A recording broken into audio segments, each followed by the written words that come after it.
Cap 3000 que nous connaissons tous depuis 30 ans, 40 ans. Non, 50. 50, vous voyez, j'étais encore en retard, 50 ans. Donc On pour a nous, c'est la fêté. référence dans le coin, c'est Cap 3000. Donc merci d'être venu pour expliquer un petit peu, partager avec nous votre expérience. Merci à vous. Effectivement, aujourd'hui, je vais vous parler d'un petit centre commercial qui existe depuis plus de 50 ans. En fait, Cap 3000, pour ceux voilà, qui connaîtraient pas encore ou qui ont besoin qu'on leur rappelle, en fait, c'est le premier centre commercial de France en termes d'ancienneté, à 2 mois près. Hein. Tout débute en 1969 et depuis, ce centre commercial a évidemment beaucoup évolué. Il y a eu beaucoup de travaux, beaucoup d'extensions qui vont se terminer cette année. Justement, et dont je vais vous parler un petit peu plus en détail. Si on avance rapidement dans les slides, Cap 3000, déjà, c'est un site unique au cœur de la French Riviera.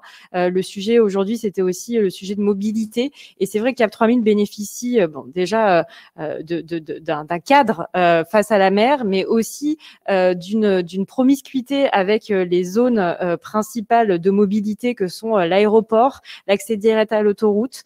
On est aussi à 5 minutes du train. On est lié aussi au réseau de transport en commun.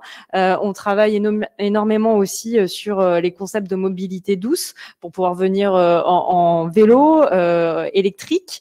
On a des places de véhicules aussi électriques. Donc on parlait de voilà comment faire en sorte que les personnes puissent se déplacer et venir, qu'ils soient touristes ou locaux. C'est une problématique bien évidemment importante pour le centre commercial et on tire un maximum parti de notre situation qui est, on peut le dire, idéale. Ensuite, très rapidement aussi, c'est un centre commercial qui a été, pour ceux qui ne sont pas encore revenus depuis les travaux de rénovation qui ont démarré en 2017 maintenant, ça a été entièrement rénové par un designer mondialement connu, Patrick Join, et donc on accueille aujourd'hui à Cap 3000 des marques nationales et internationales qui sont uniques sur la région. Donc ça aussi, c'est une spécificité qui est importante pour la clientèle touristique, qu'elle soit internationale ou même locale, puisque on a le seul Apple Store de la région, le seul Lego Store, Boardrider, Victoria's Secret et autres. Et on travaille aussi la mise en place de services toujours plus nombreux et premium et la notion d'expérience, mais ça j'y reviendrai aussi après, et qui est revenu aussi énormément dans toutes les discussions qu'on a pu avoir, parce que aujourd'hui, certes, le shopping fait partie d'une des raisons, une des activités du touriste, qu'il soit de nouveau français ou étranger, mais c'est cette notion de découverte et d'expérience qui est importante. Et Cap 3000 se veut, et c'était déjà le cas en 1969, c'est encore plus le cas aujourd'hui, un véritable lieu de vie, comme ça a pu être souligné aussi auparavant par notamment les intervenants internationaux. Donc 2021, c'est l'ouverture de 40 nouvelles boutiques et d'une zone premium qui s'appelle le Corso et que je vais vous détailler aussi un petit peu après. Et très rapidement aussi, pour que si vous ne le saviez pas, Cap 3000, c'est aussi le premier centre commercial au monde à avoir été labellisé Biodiversity. C'est une de nos grandes fiertés, c'est de prendre en compte aussi justement le fait qu'on soit en bordure de Méditerranée, à côté du Var, dans une zone Natura 2000. Et il y a donc un vrai respect. Ça fait partie de nos valeurs, cette prise en compte de notre impact sur la biodiversité. Donc, si on continue, puisqu'on parle mobilité, on parle aussi digital. Aujourd'hui, Cap 3000, c'est un lieu qui s'adapte au nouveau monde de consommation, que ça soit pour les Français ou les étrangers. Une fois de plus, on a parlé concept store tout à l'heure, pop-up store. Nous, on a créé un concept store unique dans un centre commercial qui s'appelle Capsule à Cap 3000, où dedans, en fait, on permet à des DNVB, des Digital Native Vertical Brands, donc qui sont des marques qui sont nées sur Internet et qui n'avaient pas au départ justement de point de vente physique, de pouvoir avoir un corner à l'intérieur de cet espace un petit peu particulier.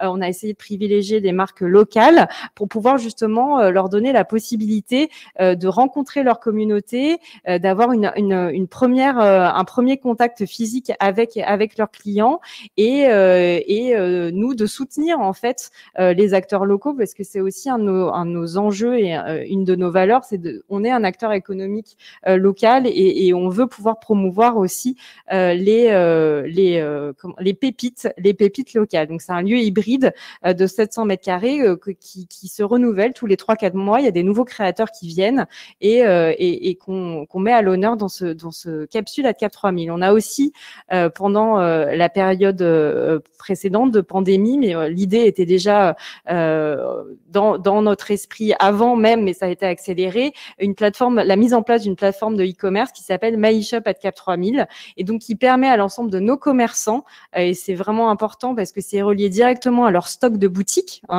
de pouvoir en fait mettre à disposition de nos clients 24/24.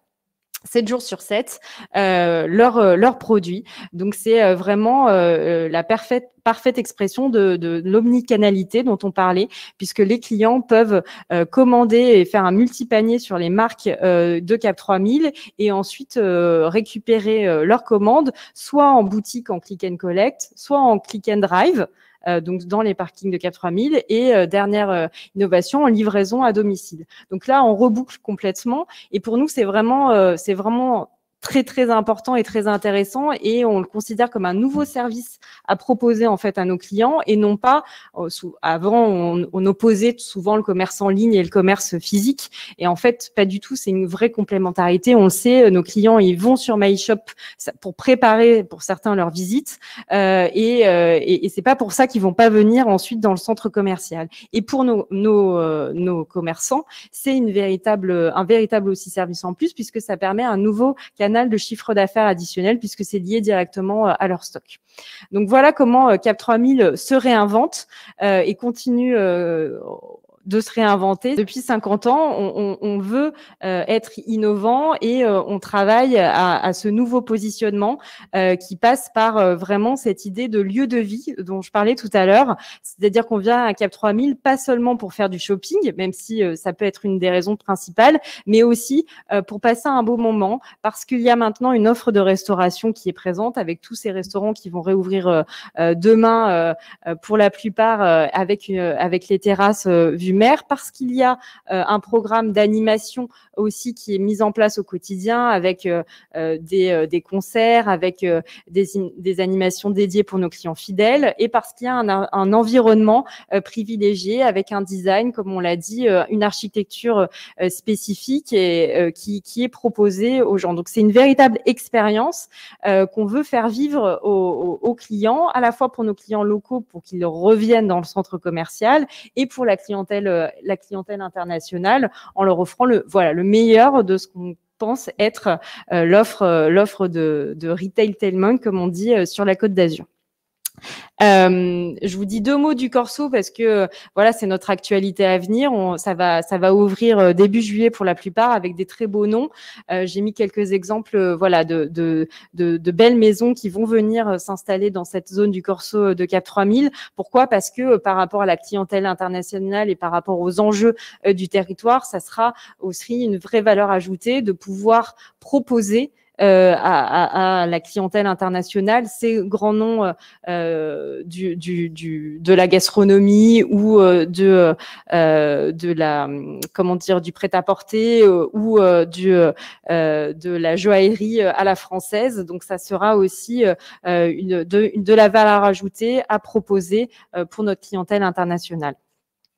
Très très très vite aussi, là je vous ai juste mis en exemple et en avant-première notre nouvelle campagne de com et qui illustre bien en fait cette idée de on n'est pas que sur du shopping, on est sur une tagline qu'on a appelée Food Shop Fun Enjoy, et c'est cette idée de profiter de la vie, profiter du temps, des bons moments à passer en famille. Il y a 3 générations de personnes qui se sont retrouvées à Cap 3000 depuis 50 ans et c'est cette idée-là d'adresser différentes cibles, qu'elles soient de nouveau clientèle locale ou internationale, et de les inciter et leur dire ils peuvent trouver des expériences à Cap 3000. On travaille énormément notre stratégie sur les réseaux sociaux et on a la chance d'avoir une communauté très engagée, que ce soit sur Facebook, Instagram, Twitter, et puis on a lancé aussi très récemment TikTok. Donc voilà, on travaille cette visibilité aussi à l'international au travers de ces leviers digitaux qui sont très importants. Et on est présent aussi sur les réseaux sociaux chinois, naturellement aussi WeChat et Weibo. Si on fait un focus sur le tourisme, c'est un enjeu majeur pour Cap 3000, bien évidemment. Ça fait plusieurs années maintenant qu'on travaille la clientèle internationale. On a mis en place un certain nombre de services dédiés à cette clientèle et que je vous présenterai juste après. Mais quelques chiffres. En 2020, malgré tout, on a quand même eu des touristes. Ça représentait déjà pratiquement 30%, même aussi en 2019. Mais en fait, c'est la part de la clientèle étrangère qui a bien évidemment baissé, hein, comme pour tout le monde, mais on a eu la chance d'avoir quand même une belle résistance des touristes grâce au renfort de la clientèle française. En 2020, on a eu beaucoup d'Italiens et la présence de la clientèle européenne, le Royaume-Uni, l'Allemagne, la Suisse et la Belgique. Donc on peut peut-être les passer rapidement, mais c'était juste pour vous donner un exemple de comment est-ce que nous on travaille cette cible touriste. On le travaille en faisant un programme d'animation, un dispositif qu'on met en avant sur différents sites, on fait des packages d'activités et on travaille en fait en partenariat avec notre écosystème, avec les hôteliers qui sont nos partenaires, avec les restaurateurs de la zone. Et voilà, c'était pour vous donner quelques chiffres aussi des résultats qu'on a pu avoir sur l'été 2020. On a touché plus de 600 000 touristes qui ont vu nos campagnes. Il y a ceux qui étaient en séjour aussi. Il y en a eu plus de 230 000 qui ont été directement en contact avec nos actions de communication et plus de 30 000 qui ont interagi directement avec nous. Et ce sont des bons résultats qui ont été rendus possibles par nos partenariats. On ne travaille pas tout seul.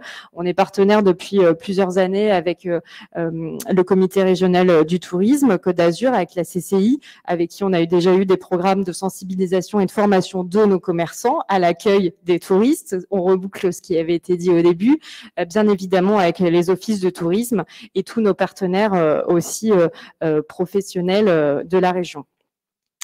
Les services touristes, donc on l'a dit au départ, il faut savoir accueillir ces touristes. Ils ont besoin d'être encadrés et qu'on puisse leur proposer des services adéquats. Donc on a toujours un service de détaxe centralisé. On n'est pas encore à la détaxe 2.0, mais on cherche à améliorer le parcours client, c'est sûr.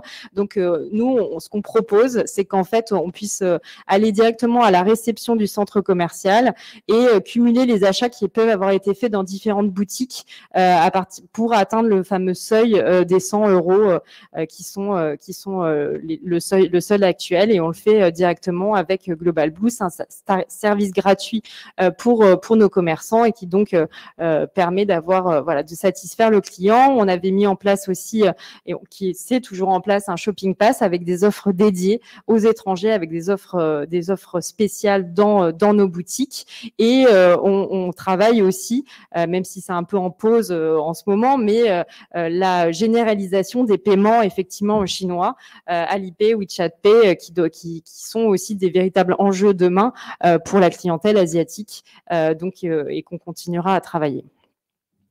Sur 2021, je vous donne une bref parce que moi je parle trop et voilà, heureusement que mes collègues ont été plus rapides. On va se reconcentrer sur la clientèle française principalement, comme tout le monde, et on sera bien évidemment agile sur les autres types de clientèle. On est aussi vigilant par rapport aux nouvelles tendances du tourisme, les tendances du staycation, du locatourisme. Donc c'est être, comme on le disait, apte à proposer des choses aux gens qui, comme on l'a dit tout à l'heure, sont dans des démarches hybrides, c'est-à-dire qu'ils vont être à la fois en télétravail, mais un peu en week-end, mais aussi vont vouloir vivre des expériences. Faut qu'on soit aussi apte à proposer des expériences et des événements pour les propriétaires de résidences secondaires. Et on espère pouvoir aussi travailler la clientèle MICE, le tourisme d'affaires, quand celle-ci repartira. Donc Cap 3000, juste on coche toutes les cases des nouvelles tendances touristiques, puisqu'on sait que les gens aujourd'hui sont à la recherche de confort et distraction suite au confinement. Et les gens ont un désir d'échapper et de s'échapper du quotidien, de la réalité, mais pour des brèves escapades.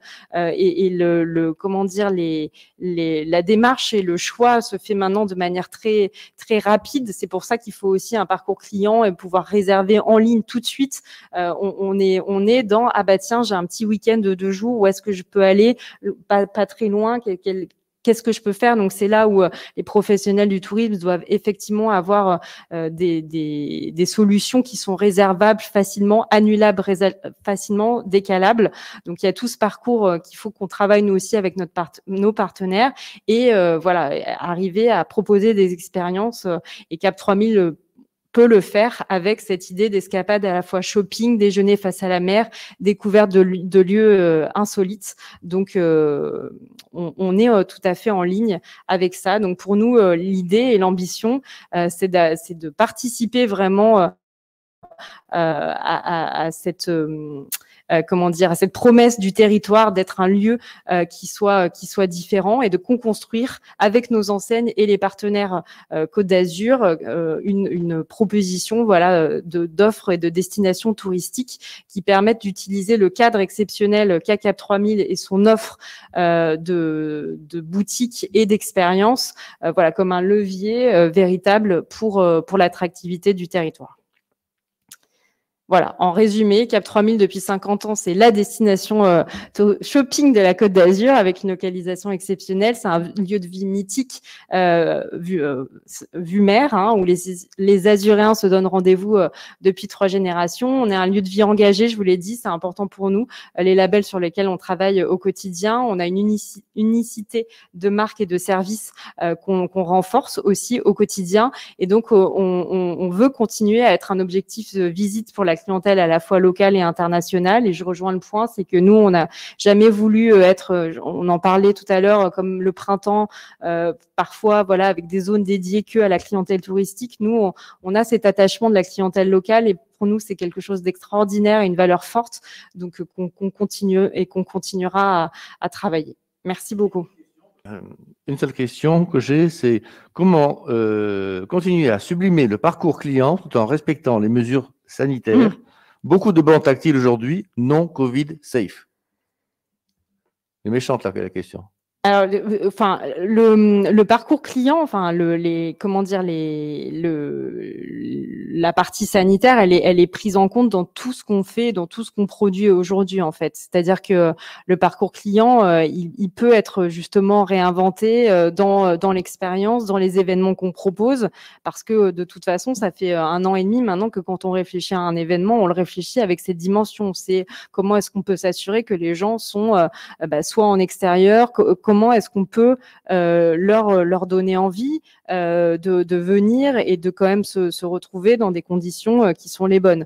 Donc, c'est ce qu'on travaille en fait. Donc, on travaille à la fois des événements hybrides, à la fois en digital et sur place dans le centre avec des jauges, soit en extérieur, comme on a un programme d'animation cet été, ça sera des concerts en plein air, de strolling, de cinéma en plein air, pour respecter en fait, pour respecter tout ça.